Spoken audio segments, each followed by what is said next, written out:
High court को निर्देश पर पंचायत समिति निर्वाचन स्थगित प्रतिवाद रे वीडियो को भेटी आपत्ति जणाइला बीजेडी। चिकिटी पंचायत समिति अध्यक्ष पद पर निर्वाचन पर हाईकोर्ट गतकाली स्थगितादेश जारी करथिले। फल आज निर्वाचन हो पारिला नाही। प्रतिवाद रे बीजेडी समर्थित समिति सभ्य और सरपंच माने बीजेडी नेता श्रीरूप देव को नेतृत्व में बीडीओ को भेटी निर्वाचन स्थगित नहीं आपत्ति जणाइछंती। अध्यक्ष रहितबा बीजेडी समर्थित आपन्ना सेठीଙ୍କ मृत्यु परे एही पद खाली पड़िथिला। 16 समिति सभ्यଙ୍କ मध्यरु 13 जण बीजेडी समर्थित रहितबा बेले 3 जण बीजेपी समर्थित अछंती। बीजेपी समर्थित समिति सभ्य हाईकोर्ट द्वारस्थ होई अध्यक्ष चयन निर्वाचन को स्थगित रखिबा पई हाईकोर्ट रे निवेदन करथिले।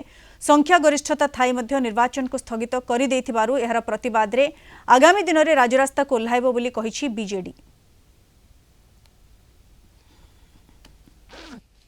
आज हमको नोटिस जारी होता है आज इलेक्शन हम बोली चेयरमैन इलेक्शन हम बोली आम प्राय सब 17टा जगह समिति को नोटिस जारी करते 17टा समिति नोटिस रिसीव कर पीओ मैंने कहते किंतु एबे बर्तमान आम इलेक्शन आसबार से कहते इलेक्शन बातिल है किंतु बातिल होबार नोटिस आम पाक आसनी।